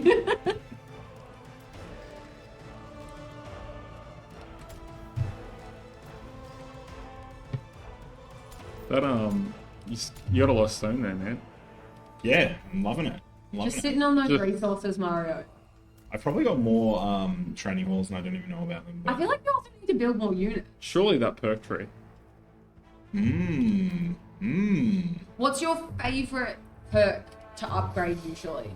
It's hard because you end up min-maxing pretty quick, right? Once you figure them out. I think in theory, I love Shadow Step, and just because of what it means. Shadow Mirror, but most people are going to end up going Fire Arrows or Critical Cover. Fire Arrows is probably my go-to, just because I love that it's got the chance of the fire exploding in AoE. And I really liked I think it's called Wolfblade? Nice. Yeah. I love the damage reflect stuff as well. I feel like Critical Cover's underutilized. Like, on later Death Knights, it's definitely pretty OP. Yeah, it used to be meta as well. Like, it used to be what everyone used. And I think when we adjusted it and added the buff to fire, it might have skewed it a little bit. Damn devs, nerfing the game. Would there ever be any thoughts of perhaps expanding the skill tree at all, or even changing some of the skills? Yeah, I think this period that we've mentioned how we want to do quality of life updates, I think there's definitely room in there to at least look at the perk tree. There's a few perks in there that, no secret, aren't used very often. So yeah, that's probably where we're starting if we were to do something like that. So someone said maybe on Nightmare mode, all of the malices or hardships would potentially be activated as a new difficulty level. Oof. I feel like that's surely a pretty easy hardship to implement, but I'm also terrified. I'm concerned about what the interaction is between it all, yeah, and just how completely scuffed it could be. At least we have one person playing it. True. Johan.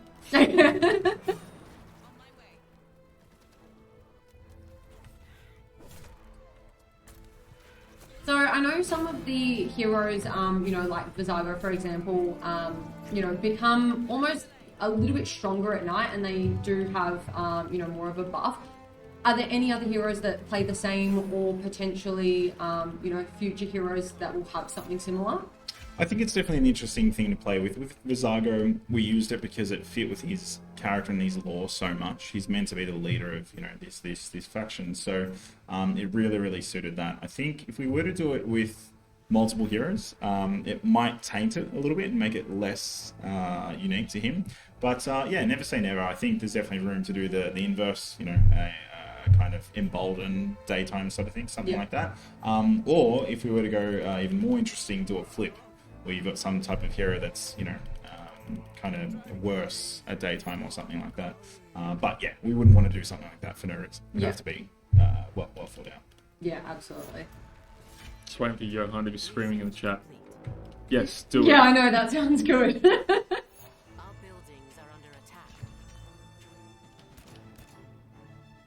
I feel like you're pretty well set up for this. Like, you've got so much resources, and you're still 3 days out from the Death Knight.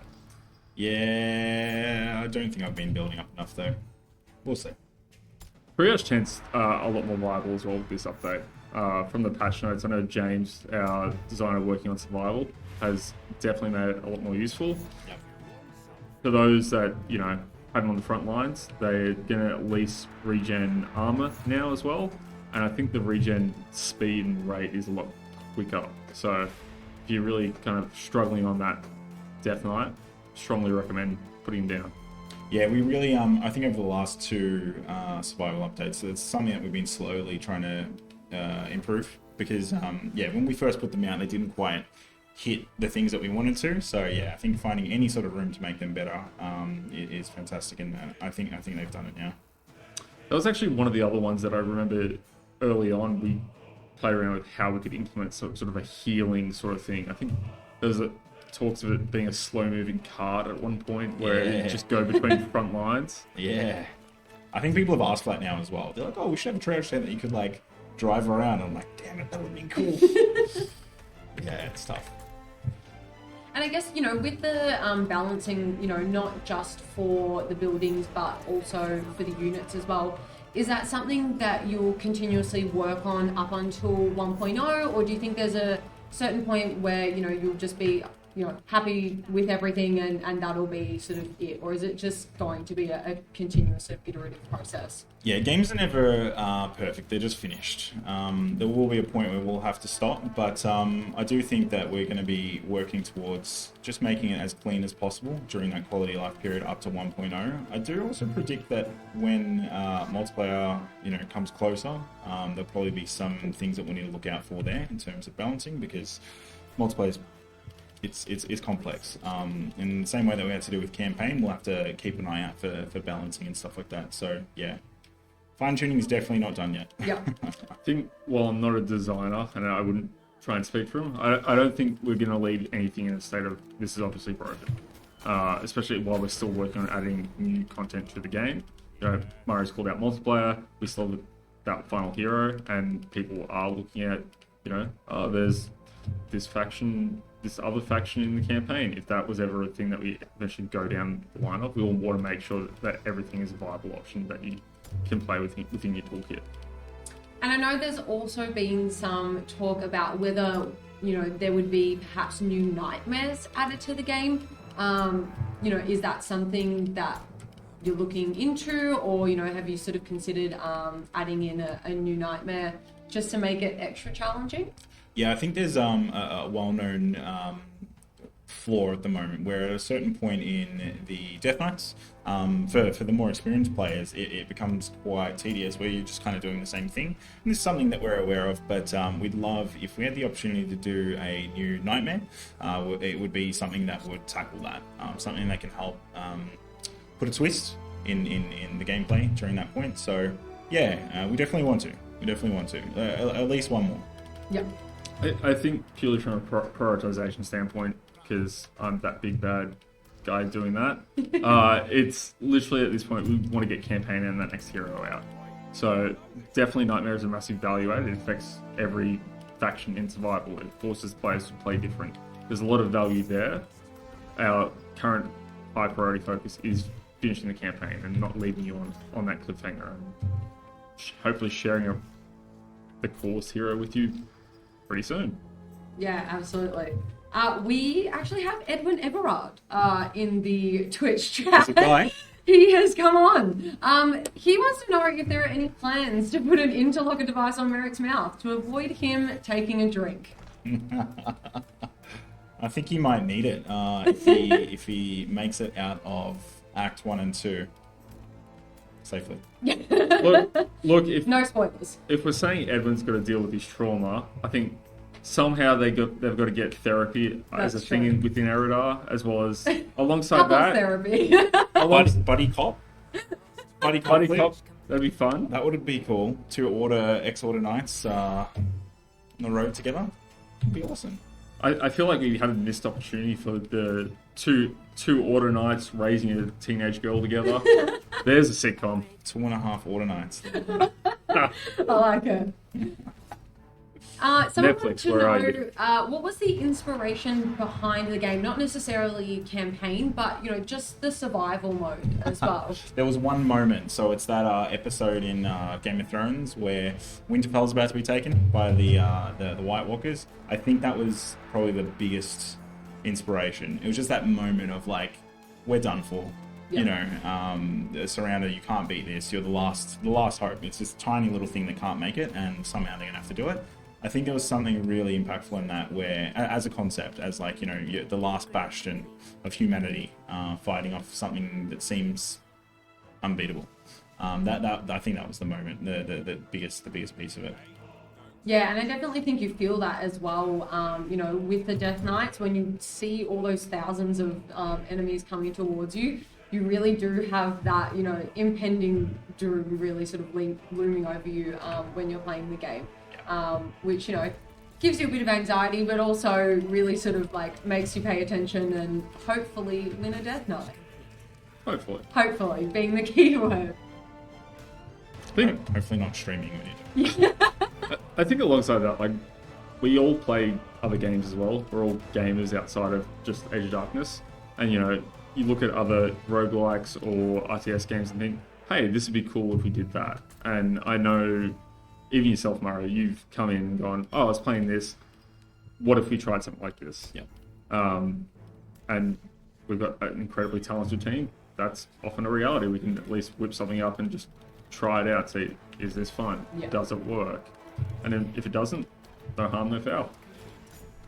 Another great question is, do you think we'll ever have an endless mode in survival? So just unlimited nightmares coming towards you and seeing how long you can fend them off for, which sounds absolutely terrifying. But also great. We've definitely considered it, and even within the structure that we've already got, so not just making a whole new mode, because that's quite a bit more complex, but we've even considered doing it in some form of hardship.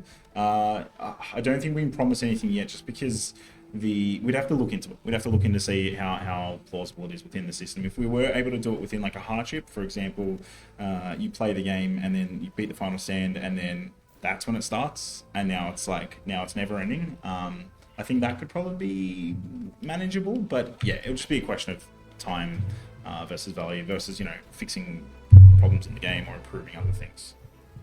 I think a thing that players aren't seeing as well is, with all new content, we're certainly fixing issues that come up, but as you develop stuff, issues come up at the same time. So while there are bugs still in the game, there were a lot of bugs in campaign that we've since ironed out and shipped it as a presentable thing. Even developing something like that, there's probably a lot of edge cases that we'd have to really sit down and consider. That being said, I also know Alex is probably sitting at his desk and probably just going to do it now. Yeah. We've got a lot of passionate devs, and they just do things sometimes. Love it.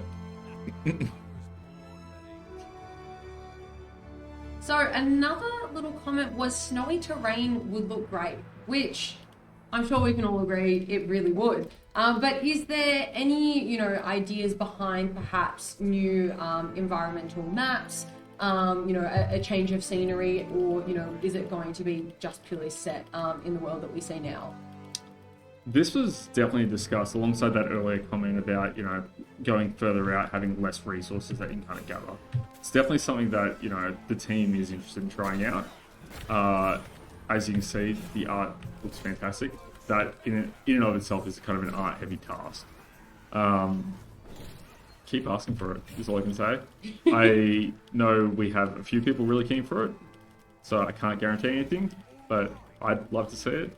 But also snow, I feel like it's kind of so overdone. Like, give us like desert or like lava and stuff. Like, get weird. So with you're gonna it. make the Veil art and team, lava? cry even Hell yeah. more. Hell yeah. Entire lava map, amazing. Scope creep, let's add water arrows while we're at it. Just...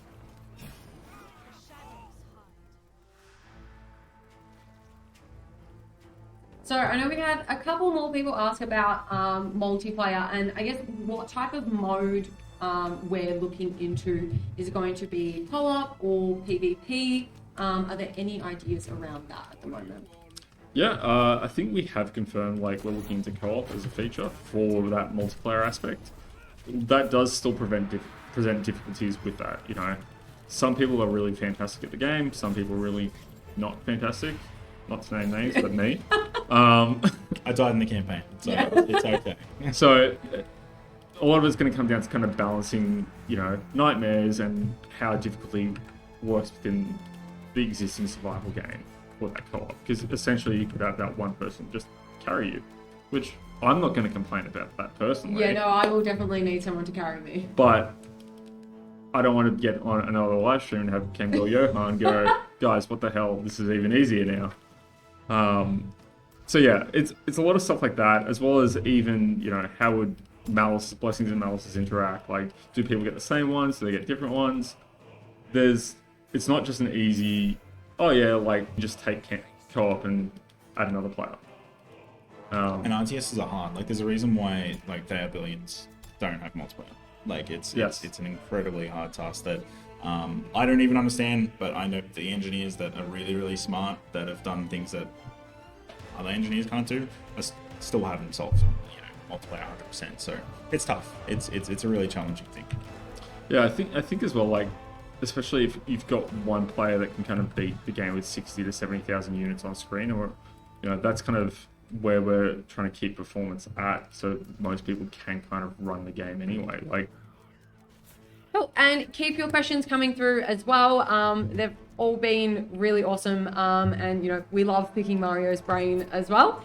And you know, thank you to everyone who's really sort of enjoying the game and has joined this live stream. We really love showing off all of the hard work that our devs have been putting in into this game. And you know, it's great to sort of share some little sort of secrets and behind the scenes information with you all. How you going, Mario? Do you think that's enough units? No, it's not. It's really not. I'm so good. I know it. It's fine. I think I've accepted it. I'm ready to die twice on stream today. We died once in campaign. We can't let the community down and die in survival as well. You've got 4 minutes. You've got a lot of resources. You just need to build some units. I just don't know where it's going to come from. Okay. There's a chance it comes from here. If it comes from here... Oh, that's why we need the watchtowers. Yeah.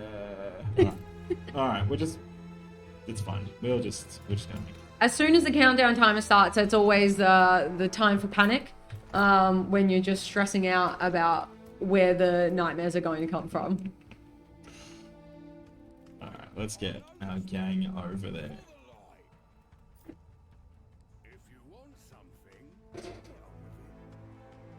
So someone did ask, with co-op, would you consider doing sort of special hardships for co-op only? Yeah, for sure. So I think if we were to carry over the base systems to co-op, it really would have to still feel like survival. But I think with 2 players comes a lot of opportunity to create really interesting blessings and malices.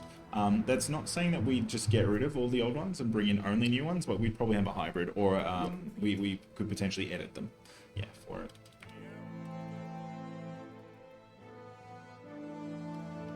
Here we go. All right. Look, now I was playing for it. It's the only spot I put tier 3 walls. Smart.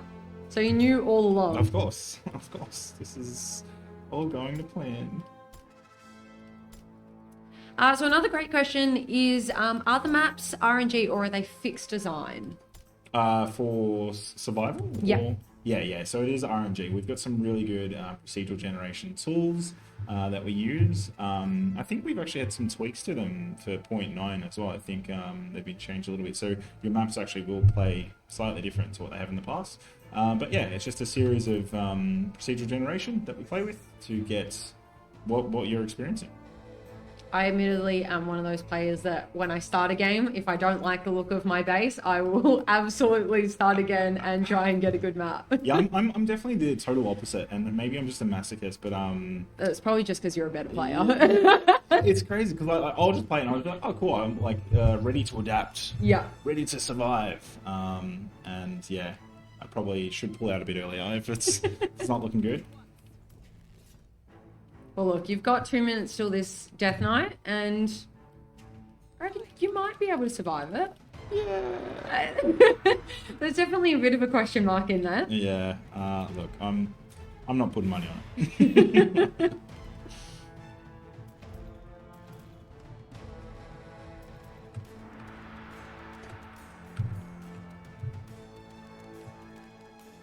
What's your favorite unit generally to build? I love quite a few of them, but I think one of my favorites is probably the Rogue. I just love how there's something quite different to it. You play quite differently, and it's not necessarily like OP or anything like that. But it's just fun to get a whole bunch of them and just play a bit differently, and taking out an elite with 20 rogues, and you've just broken out of stealth and getting a whole bunch of gold. I think it's just really interesting. I think anything that sort of adapts the gameplay a little bit like that is really cool. And then for the standard units, I'm starting to like pikemen. I don't know why, because they're just a tier, like mid-tier sort of unit, but yeah, there's something about them that I'm starting to like. And they do have a bit more reach in comparison to like some of the other units like the soldiers. Yeah, I think it's probably the shred that does it for me, but for sure. And the light bearers as well, I think as well. I think just the unique units really do make it a little bit more special. Playing something that plays a little bit different is always interesting. Yeah, absolutely. So are the hotkeys customizable? They do appear to be similar to Age of Empires 4. I think they are. I know we've had a problem in the past where I think they were working and then like maybe they weren't. So I'm hoping that they're working at the moment. Please don't quote me on it. If they're not, let us know and we'll get to it ASAP. But yeah, I think if you do want to, you can always remap the hotkeys and sort of set it up how you would usually play. But generally at the start they'll sort of be the sort of standard settings. Oh, we're getting close now. What happened to your gates, Mario? I thought you always build gates. Yeah, no, you're right. So Mario has been caught lying to us because he has built no gates, even though he says he always builds them. Wait. I was going to build another one, but these nightmares. So now you really got to show off Merek in a Death Knight and see, how he really sort of just annihilates all these enemies. Look at this gate. Look how good it is. Look at these gates. Have a look. Look at that. He just killed a raid. Oh no. Pro gate strat. Now here's a pro game move right here. There we go. Okay, so why is that a strat? Look, I'm not gonna lie. I just did it. I'm not. For absolutely no reason. Awesome. I'm hoping that it plays out. It's in it for the long game. If anyone else does that strategy, I would love to know. I'll see Johan do a nightmare run with just sideway gates.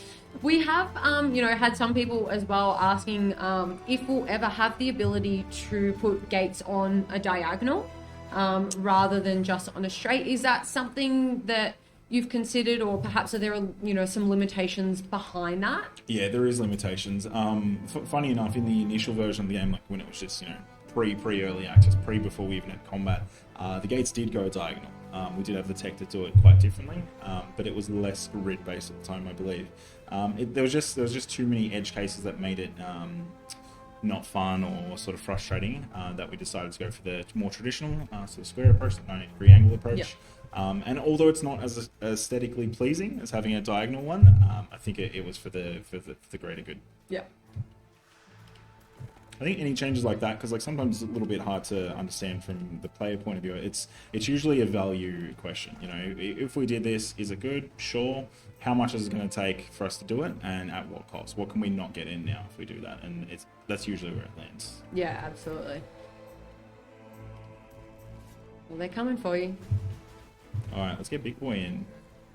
He's not even here. Classic. He's just hiding. I put him in the wrong area. It's all right. He's going to arrive fashionably late.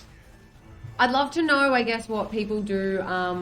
You know, when you play a Death Knight, do you tend to send your hero out, or do you maybe hold your hero back until maybe all the nightmares have broken through the defenses and you use them as a last defense? What way do you usually play Mario? Do you tend to send them out early on, or will you hold them back? Yeah, I try to do a little bit of a mix, depending on the hero I've got and depending on what sort of tech I've decided to go into.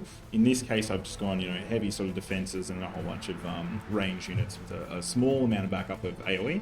But since I've got Merek and quite a few pikemen, not a lot, but I've got a few pikemen in there and a few light bearers, I am planning on going out there and getting into the mix of it a little bit. So hopefully our range units can help take out the spicier enemies for us before we jump in there. And we can sort of, prod our way in and out to maximise the input. And I know, the priority targeting that we have in, to perhaps like target the strongest enemies, that was really something that the community wanted. And I think, since that, targeting things like the crushers in Death Knights and, the spitters is definitely becoming a little bit easier, so you can try and eliminate those really difficult enemies earlier on. I mean, unfortunately, you're still left with 1,000 enemies after that, but getting rid of a few of the bigger boys definitely helps. Oh yeah. Alrighty, let's see if we can get some spiciness going. We got him leveled up, which is good. Here comes our crusher, which is going to be a limited problem. Just popped his holy protector. Some armor for our buddies.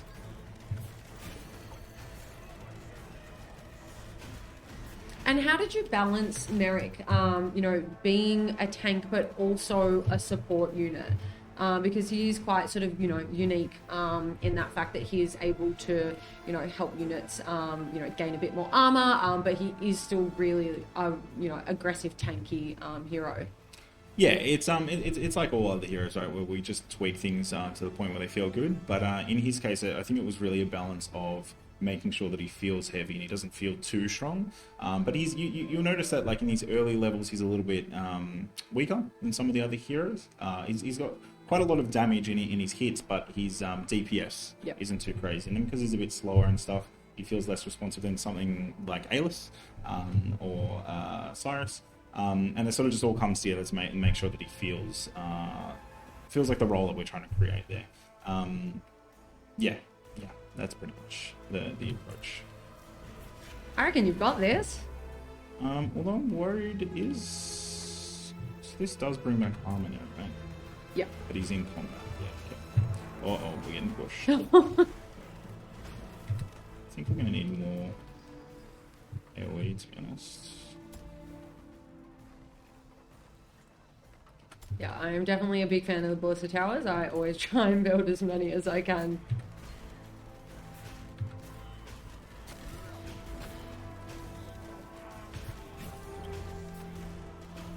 This is where you really start to see the synergy of his kit coming together. Drinks on me proccing from his Halberd Hurricane attack with all your melee units. You really can't do this with any of our other heroes as effectively. Like, arguably, you could slightly do it with Vizago at nighttime, but yeah, this is really where the essence of Merek came from. Was that essence pun intended? Yes, yes. We'll say it was. Awesome, nice job, Mario. So thank you everyone for joining us today. It's been great to have you all here and to view our campaign with us, and a little bit of Merek as well. Just a reminder, make sure you join the Discord so that way you can be a part of the giveaway to win one of these awesome faction t-shirts. Oh, yeah. We can't wait to hear which faction is your favorite and which hero. We definitely have hot debates all the time in office and talking about which ones are our favorites. So I can't wait to hear what you guys like. But that's it for today. Thank you so much, everyone, and have an awesome day. Thanks, man.